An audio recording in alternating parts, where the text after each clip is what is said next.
Good news mga kagulay, si Siomai po ay nanganak na. Pero sige to, gutom na. Oo, gutom na. Gutom na. Wala pa, di pa sa oras. Sa magpo 4:30 pa lang. Regular po nila ang ano, ay, hindi ba na ano, oh, buo yung chicken. Ano?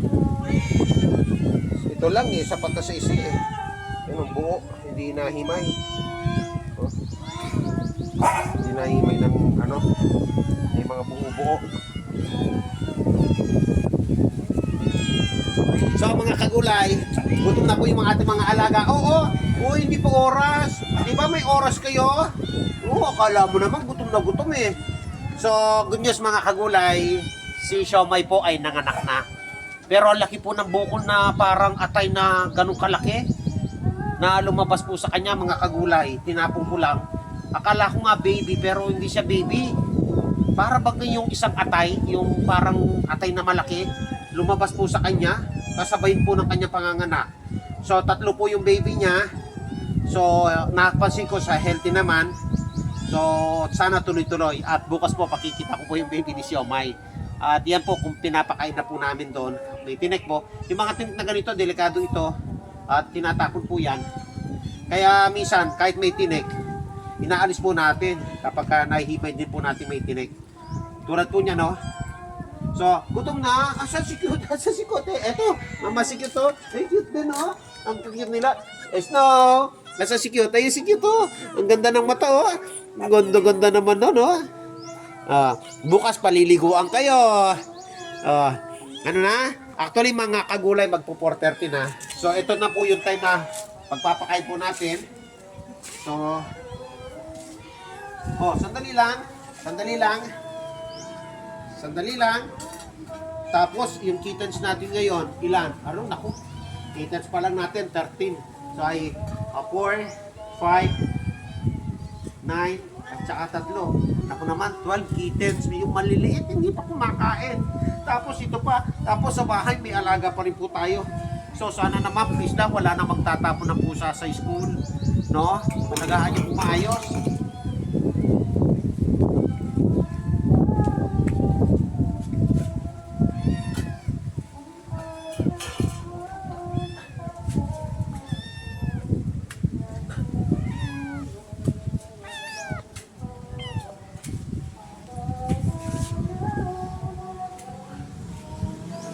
Ito, dito, miming! Ayun po, nakikikain po yun, no? Ayun, nakikikain. Yan, marami po nakikikain dito, mga kagulay. Kaso mailap.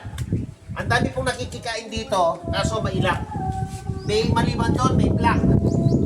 May black pa rin, 2 black.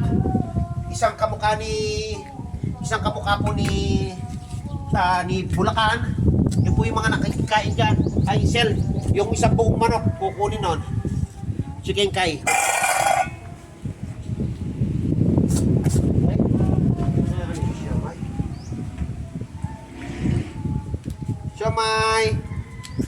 Siomai.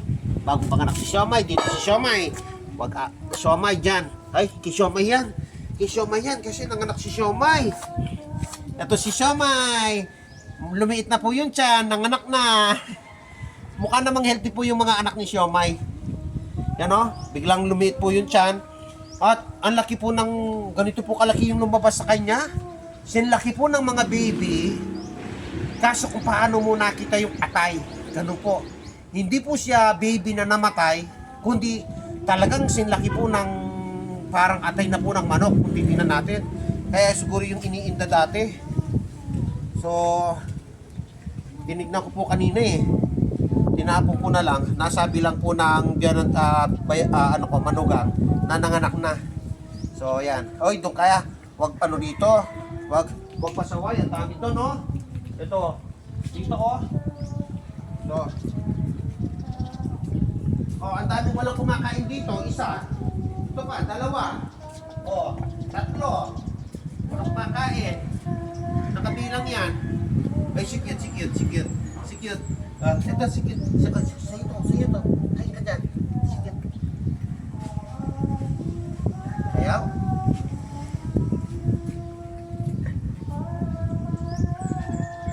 So, ayan po sila. tinitik po natin na minsan kasi akala merong hindi po nakakakain. Sa totoo, off-cam, pinapakain pa rin po natin sila ulit.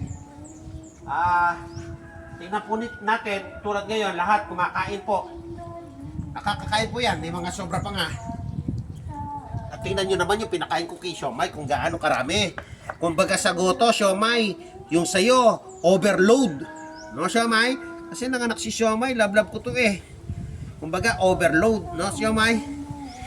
Yung isa, pure orange. Yung isa parang kamukha niya, yung isa medyo dark. So bukas po pagkikita po yung baby ni siomay. Di ba siomay? Po. Ganda po nila, oh. So, may mga lalagyan wala. Ito, tingnan ko nga, malaki na ba dyan? Oh, malaki naman dyan. Oh, yan, oh. Oh, yan. Chicken. Tapos, yung baby ni Pulot, pupunta po ako ron, pakakainin ko. At minsan, pag pinakain ko yon, nandun po si Lily, pero hindi ko na po kinukuha sa camera. Bihira na lang.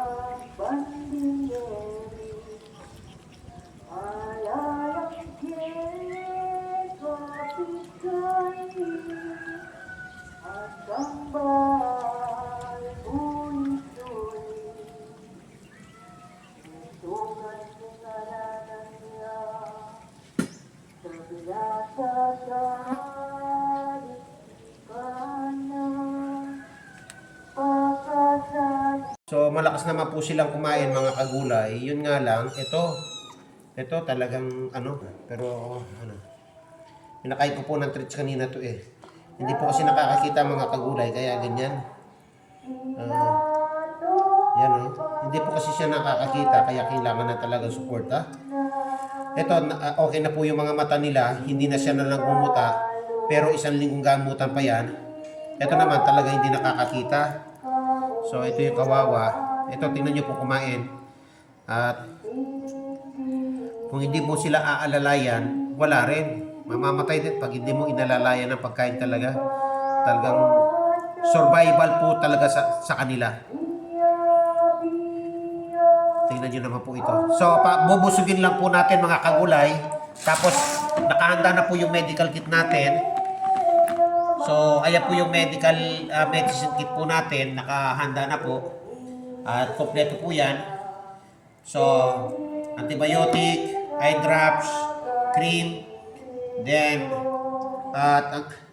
ang gagawin lang natin, bubusigin lang po natin. So, sana yung nagtapon nito, magkaroon naman ng konting konsiderasyon. Biruin mo, itinapon nila, parang wala lang.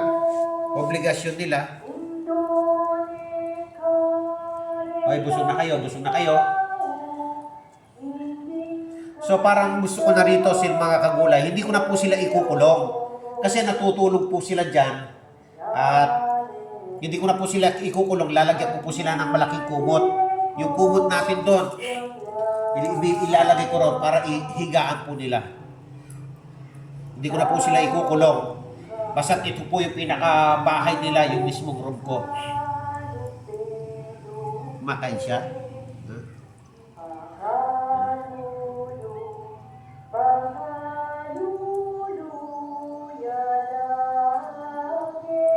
Kawawa po, oh. Ito man, lalakas na po kumain eh.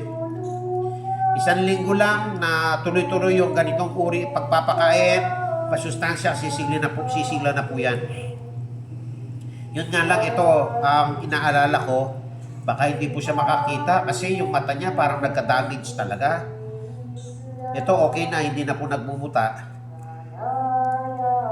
Bukas, paliliguan po ng mabilis yan, tapos idadala do sa kukumutan, ibabalot, At tapos, yan, ilalagay sa may, medyo mainit na lugar para yung temperatura nila. Yung pagligo dyan mga kagulay, parang hilamos lang na madalian at maligam-gam na tubig.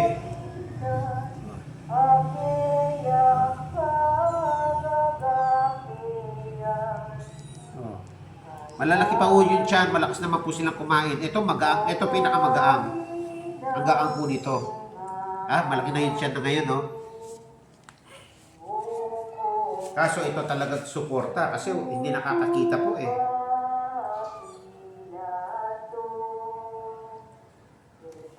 Yung medicine nila,